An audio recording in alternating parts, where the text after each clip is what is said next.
తెలంగాణ వస్తే ఇక్కడున్న మా తమ్ముళ్ళు చెల్లెళ్ళు ఏం ఆశించరు? ఎవరి ఆస్తులు అడగలే, ఎవరి ఫామ్ హౌస్లు అడగలే, వాళ్ళు సంపాదించుకున్న సొమ్ములో వాటాలు అడగలే. ఏం అడిగినరు మా తమ్ముళ్ళు? స్వేచ్ఛను అడిగినరు, సామాజిక న్యాయం అడిగినరు, సమానమైన అవకాశాలు అడిగినరు. నేను ఇవాళ అడుగుతున్నా, నేను ఇవాళ చెప్పదలుచుకున్న ఈ వేదిక మీద నుంచి నా ఉస్మానియా కాకతీయ యూనివర్సిటీల విద్యార్థులకు స్వేచ్ఛ కోసం, సామాజిక న్యాయం కోసం, సమానమైన అవకాశాల కోసం మీరు ఏదైతే గొంతు ఇప్పినరో ఈ ప్రభుత్వం, ఈ ప్రజాపాలన మీకు వేదిక ఇస్తుంది. మీరు ఎదగండి. మీరు డాక్టర్లు కాండి, లాయర్లు కాండి, ఇంజనీర్లు కాండి, ఐఏఎస్లు కాండి, ఐపీఎస్లు కాండి, గొప్ప మేధావులు కాండి, ప్రపంచానికే దిక్సూచిగా మారే గొప్ప వ్యక్తులుగా మీరు రాణించాలి. మరి ఇదంతా జరగాలి అనంటే పునాదులు బలంగా ఉండాలి. 108 సంవత్సరాల చరిత్ర కలిగిన ఈ ఉస్మానియా యూనివర్సిటీని కాలగర్భంలో కలపడానికి కొంతమంది కుట్రలు చేసిరు. ఆ కుట్రలను ఛేదించి మీరు ప్రజాపాలనను తెచ్చుకున్నారు. ఎవరి గురించి రాజకీయ విమర్శలు నేను చేయదలుచుకోలేదు. 2 ఏళ్ల నుంచి మాట్లాడుతున్నారు కొంతమంది.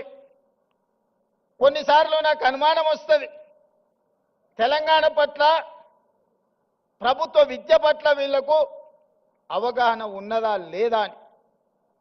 వాళ్ళు అంటారు రేవంత్ రెడ్డి గవర్నమెంట్ స్కూల్లో చదువుకున్నాడు, గ్రామీణ ప్రాంతంలో నుంచి వచ్చిండు, ఈయనకు పరిపాలన చేత కాదని.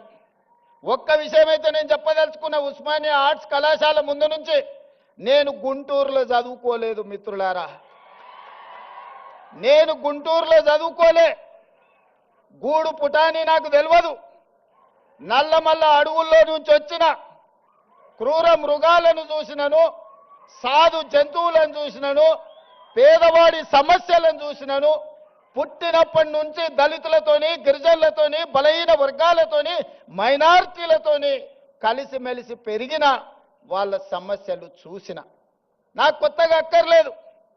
గుంటూరులో చదువుకున్న వాళ్ళకు పేదరికం చూడాలంటే మెర్సిడీస్ బెంజ్ కారుల్లో పోయి ఎక్స్కర్షన్ లాగా, ఓహో పేదరికం ఇట్లుంటుందా, మీ భూమి మీ మట్టి అట్లుంటుందా, మీకు చిరిగిపోయిన బట్టలు ఇట్లుంటాయా, మేము ఎప్పుడు చూడలేదని వాళ్ళకు పేదరికం ఇట్లుంటుందని ఒక ఎక్స్కర్షన్ లాగా ఉండొచ్చు.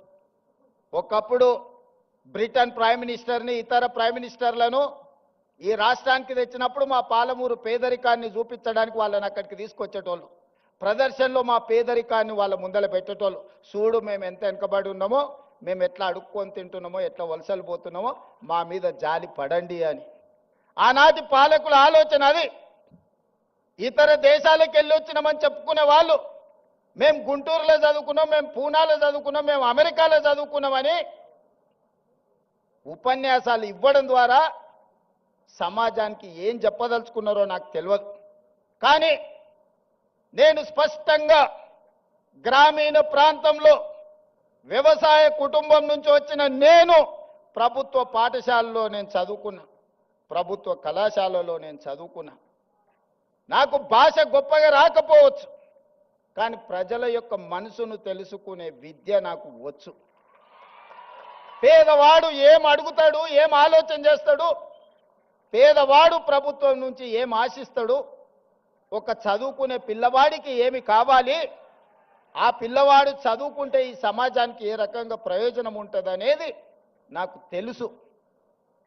అందుకే ఇవాళ ఎవరు వచ్చినా, ఎవరు ఎన్ని రకాల ప్రాధాన్యతలు ఇచ్చుకున్నా, మొట్టమొదటి ప్రధానమంత్రి పండిత్